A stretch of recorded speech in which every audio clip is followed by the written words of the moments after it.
Hello everybody and welcome to DevOps Voices. Today we're joined by Dimitri the Ruiter. Dimitri is a partner at Ideas at Work and is an expert in agile transformations and digital transformations. Dimitri, welcome. Welcome, Dem. Welcome. Dimitri is also one of the first DASA DevOps coaches and DASA DevOps coach trainers. And as we speak, he's also hosting a virtual DASA coach training in the Netherlands with 9 learners from all over Europe. And last week he kicked off the first virtual session of this program. So in this episode of DevOps Voices, we'd like to explore with Dimitri why DevOps coaches are so important to organizations, what makes one a great DevOps coach, and how can you overcome the difficulties and challenges as a coach in today's world where most of the interactions are actually happening online or remote. So I'm also looking forward to hearing how your DASA DevOps coach class is doing. Dimitri, thanks again for joining today's podcast, and tell us a little bit more about yourself and your coaching experience. Yeah, Dim, thank you. The class that we're running at the moment, we have the second session today. The online class, we have 10 actually. 10 people have joined. Good set of experiences, nicely different, and not only different from the different kind of jobs they have or ages. We have people ranging from 30 to 60, but also different cultures, from Finnish customs to freelancers, to people working for companies like Fujitsu.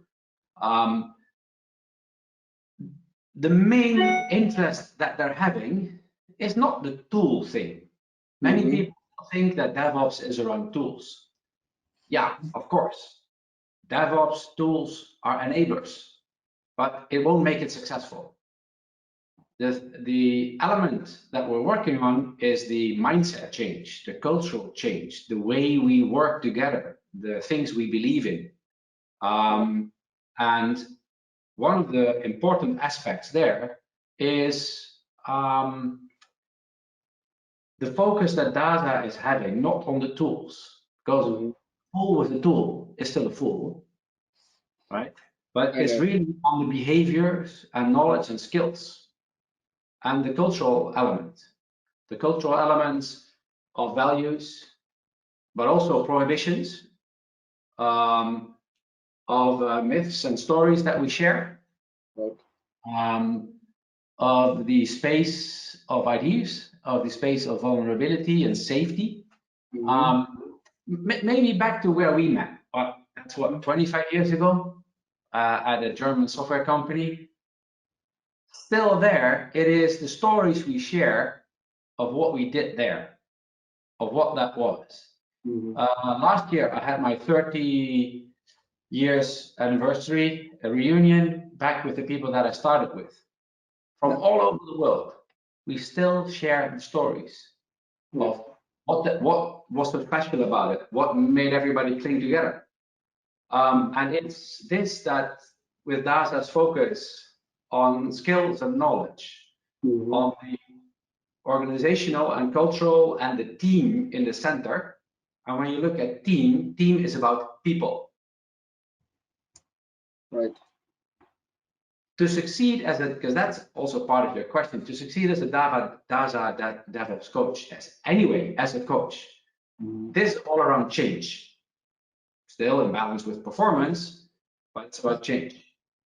You cannot make people change.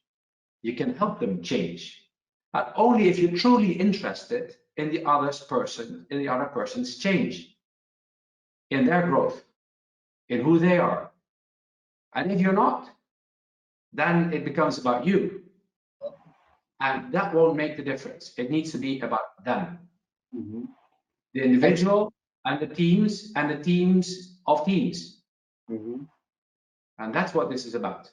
This is not about, again, tooling or automation or engineering. It's about people.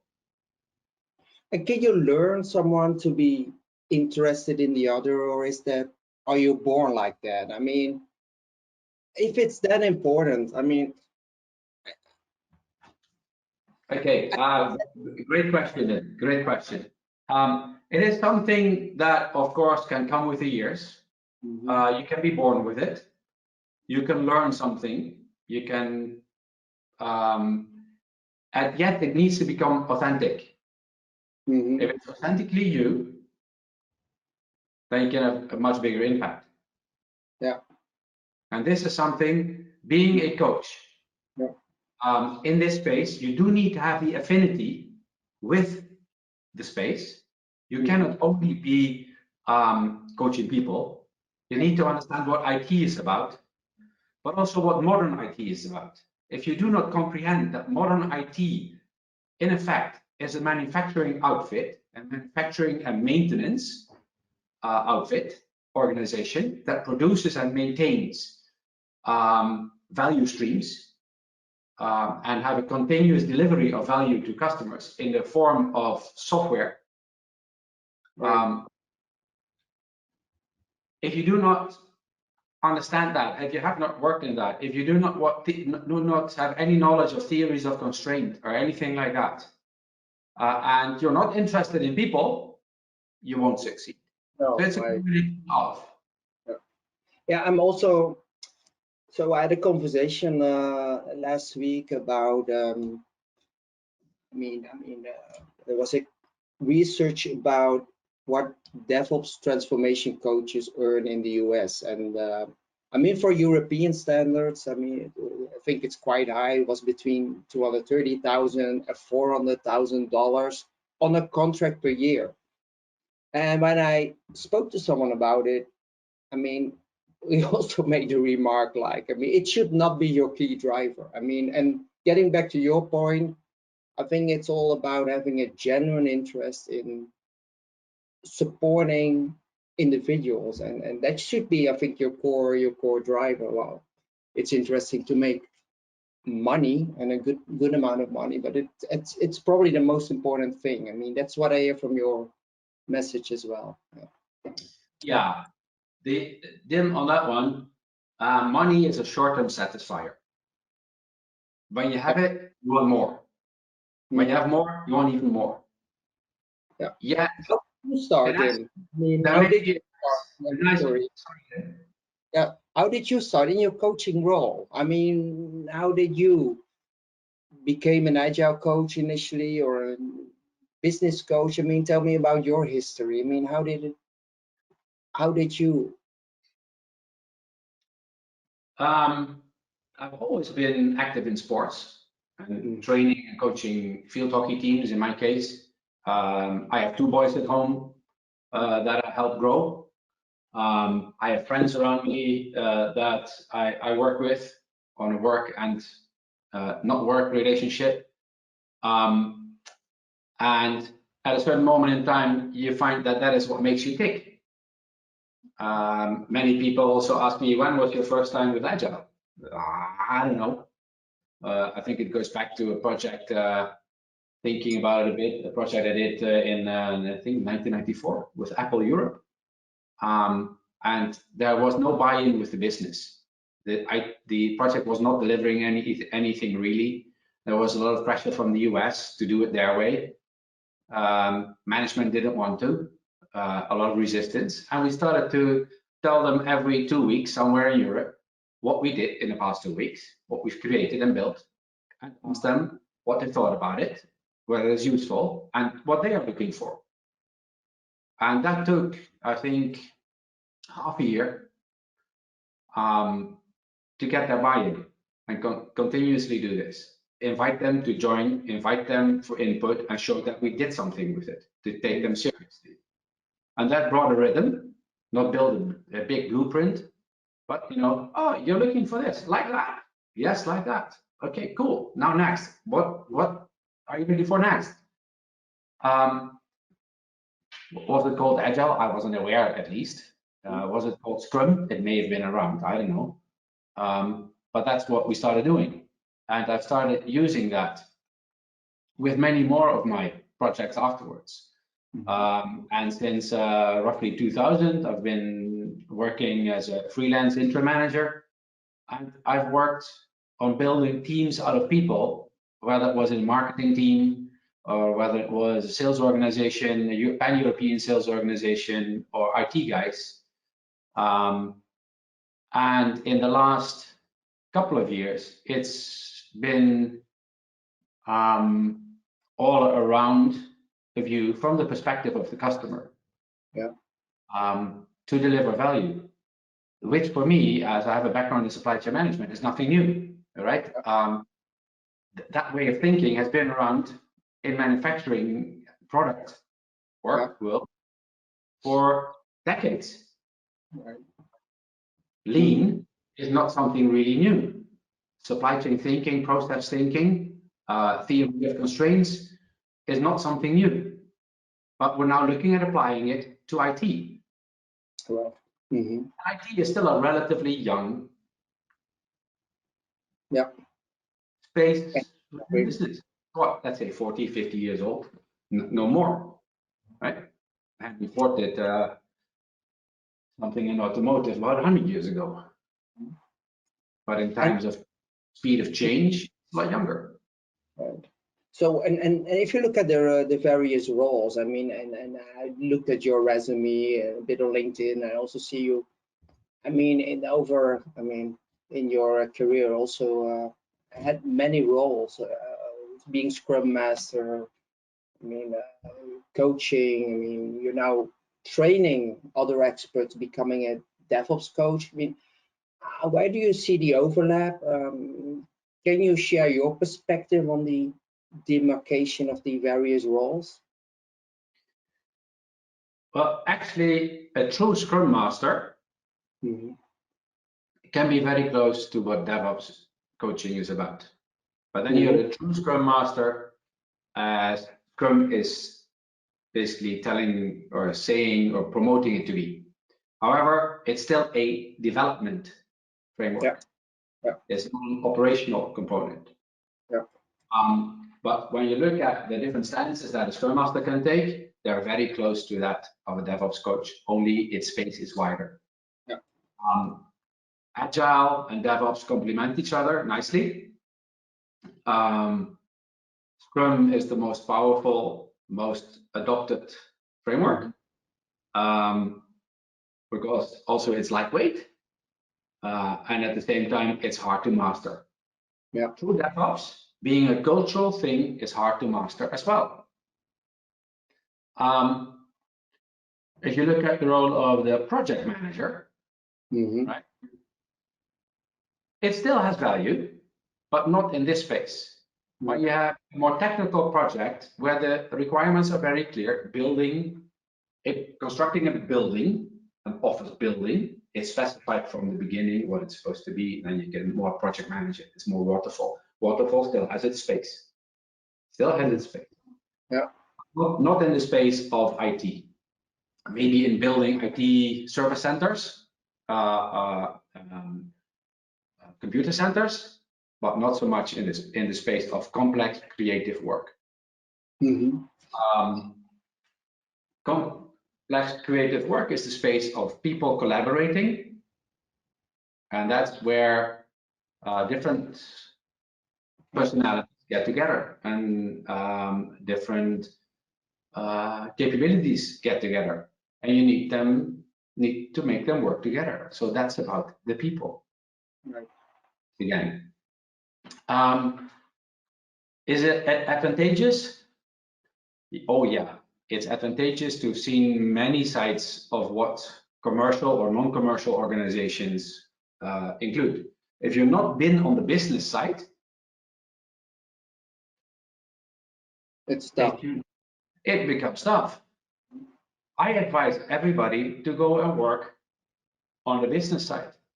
If you're really in DevOps, go spend 3 months. If you're really serious about being here, go spend 3 months, or even, let's say 3 months, working in a factory, and figure out how materials flow there. At what points there are inventories, and why inventory is there, decoupling points and processes, and how long. Yeah, indeed. Hey, and Dimitri, I mean, back to the roles as well. So if you look at Scrum, primarily, let's say dev focus, you think operations is also important. Can you share some examples? I mean, why and how this is that important? I mean, to have that in scope as well, because that's, I mean, what DevOps, what the promise of DevOps is. It's having all the expertise and function throughout the life cycle in one team. So to create ownership and pride and trust, you need to allow people to deliver beautiful things. Give them space to do that.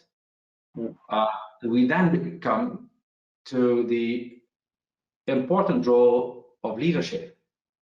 I was having a conversation, I think last week, with somebody in HR, and I said, listen, modern leadership includes servicing problems, revealing problems, not resolving them, but building problem-solving power in the organization. Because otherwise, you will make yourself, as a leader, the bottleneck that you want to take away. The organization at all its levels, at all its fines, at all its being, need to build creative problem-solving power. And as a leader, you are accountable for just that, for just helping them discover problems, opportunities to grow, opportunities to improve, and help the organization become the problem-solving superstars. And that's linked to the autonomy. I mean, to the self-steering teams and having responsibility at the lowest possible levels. I mean, how would you be an HR person, Dimi? I mean, how would you measure a leader then? I mean, what are the metrics? I mean, to measure this kind of behavior for you as a leader to say, well, yes, I'm on the right way. I mean, what kind of metrics would you have to measure whether you're on the right track? Oh man, that's a good question. I need to think about that one a little bit, but it depends on the situation. There is no one way of DevOps. There is no one way of leadership, but it's all about if time to market is an important metric for you. Think about relating key value metrics and how you influence them as a leader to that key value area. Appreciate it. Yeah. So you look at business metrics, let business objectives and use that as a key metric, which makes makes sense.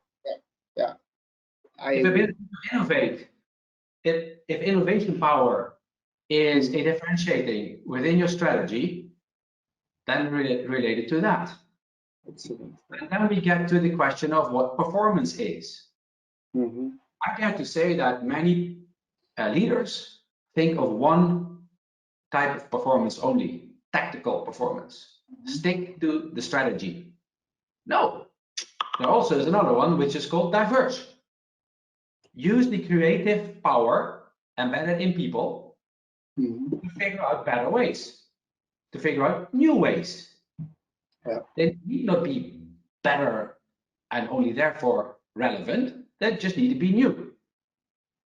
And measure what you're doing there. Yet be aware that once you weaponize that data, weaponize it as in make it relevant to pay, right? You get what you pay for. So once you weaponize the data to get that and reward people for it, it's the end. So there needs to be both in performance, tactical performance as well as adaptive performance. You cannot not only have tactical performance because then it's limited you're limiting the use of the brain power of the people.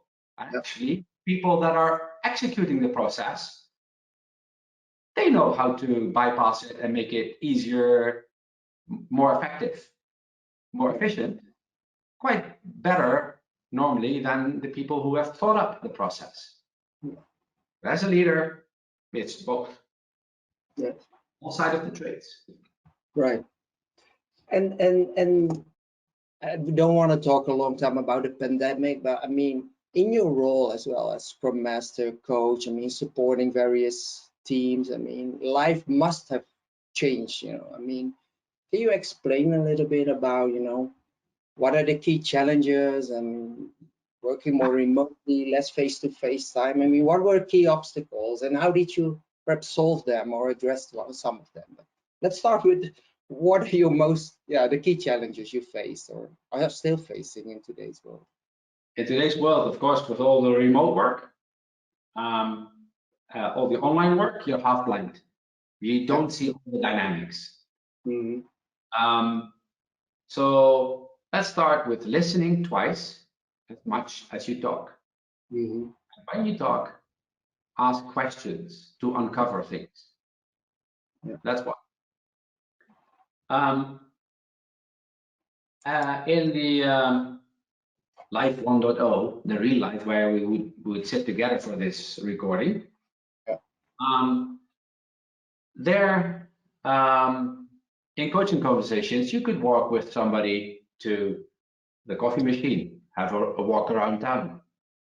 So I've introduced something else, which I call the virtual walk and the talk. What do I do? I take people away for a one-on-one conversation, away from their desk, outside, away from kids that may be at home, away from reminders flying over their screen, and them not being totally with me, or me not being totally with them because you get distracted. Actually, get them away out of their chair and to move. Once you start moving, we put in a headset and we have a phone conversation. No video, just phone. So you really need to listen. So you don't knock on their doors, both of you exit your own houses and you do your individual walk. Yeah, I go outside here. I live in close to the forest. I go for a walk. I do some days I do 30,000 steps a day because I have 3 or 4 of those conversations of an hour. And whomever I may be with, maybe in the north, living on the beach side and taking a walk on the beach at the same time. But we're with each other. We're listening to each other and talking. The virtual walk, the talk. Wow. So that is still, people love it. I just had somebody saying, Dimi, man, we're only doing this now, somebody joining you. I basically said, man, you give me focus with this. You give me clarity of direction. Actually, I enjoy it because I'm outside when I'm talking to you. And this person lives in Amsterdam. Just goes to walk in Amsterdam downtown. Yeah. Are there also advantages or of the remote thing, or were you surprised that perhaps some of those interventions might even be more effective? I mean, I want to talk about with you address challenges, but I mean that could also be surprising, positive effects of this new way of working, life 2.0, as you stated.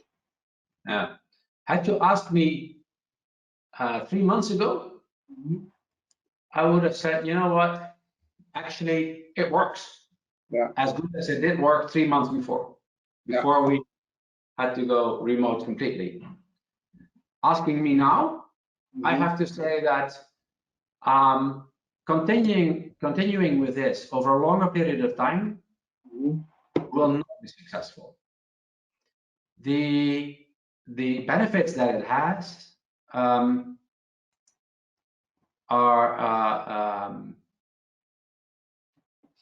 the lack of personal contact does have its effect on team building, on connectivity between people, misunderstanding each other, particularly for those that have not, because I have that situation with team members that have never met in real life. Yeah. Never ever, even though they live close to each other. So I would say the best one would actually be something like a 50-50 split. Right. Yeah. 50% in the office, 50% not in the office. Rotating day on day one, team one, on day two, team two, etc., something like that, and every week. Right. Yeah. It saves office space, a lot of less investment there, right? And people need to have the situation at home. We need to facilitate that. We need to facilitate home working space. I'm in a luxury situation that I do have it, but many people do not. Mm-hmm. And on the other hand, I have somebody who was living in a small apartment in Amsterdam, no kids. Mm-hmm. He's now working from Crete in Greece. Yeah. Yeah. No change, no difference. Yeah. No. Interesting. Yeah, of course. Yeah. Yeah. The digital nomad. Well, your statement is, I mean, continuing this way, I mean, it will have an impact. It will not be as successful, and yeah. Yeah. Ideally, we have to, if 50-50 split would be an interesting one, yeah, or important one. It's not dropping in a short period of time. It's gliding slowly. Yeah. And this slow glide, we will only notice that it is not good enough anymore once we're there. Yeah. So we better now think a bit ahead and say, okay, what can we do today? We can still do a lot, even with social distance. Final question, Dimitri. It's very interesting, and I'm convinced we can talk for hours and have many more questions to you. But related to this, I mean, if you compare new joinees, fresh folks from universities, and compare them with the, let's say, the more elderly age brackets, I mean, is there a difference there? Could or would the younger folks be able to work better in this more remote, distant thing than the more mature folks who have always been used to life 1.0? Is there a difference? Great question. Besides remoteness or not, there is a generational gap. So when you establish your team, do consider the differences in generations how people have been brought up, right? How they have been educated, what their backgrounds are, what their belief systems are. And the belief systems of the younger people are just very different of the generation, what is it, 1995, 2000, order of magnitude, that now are getting out of universities step by step, right, at the age of 25. They're very different from colleagues in the age of 60. Just different. No better, no, just different. That's the first thing. First, to recognize that there is just a difference in the generational profile. That's one thing. Do I think that the youngsters are better at this? Not convinced. Not convinced. It's still about human interaction. Not through a game console, not through WhatsApp messages, not through social media, but it's still about truly understanding each other, respecting other people's perspectives, learning from them, communicating with them in a face-to-face. So the non-verbal communication actually is a key thing. Will the youngsters be able to handle this? Yes, they will, but not if we stay fully remote. Right. Yeah. I'm convinced about that. So if we bring it in this, what I call the 50-50, right? I'm a Libra by birth, right? Yeah, excellent. If we're bringing it in as roughly 50-50, in some cases can be a bit different, in other cases this will work better than that, to be seen. But the personal interaction remains a key element of high-performing teams. Fantastic. Dimitri, thanks, man. And I think we can let go of all the Pareto 80-20. We'll introduce a new Dimitri de Ruiter's 50-50 rule, which can be applied to various different things. Dimitri, thanks again for joining today. It was a pleasure. Good luck with the DASA DevOps Coach program. Keep us posted on that, and I will talk to you soon. Thanks a lot, and have a great day, man. Thanks. Thank you, Dim. My pleasure.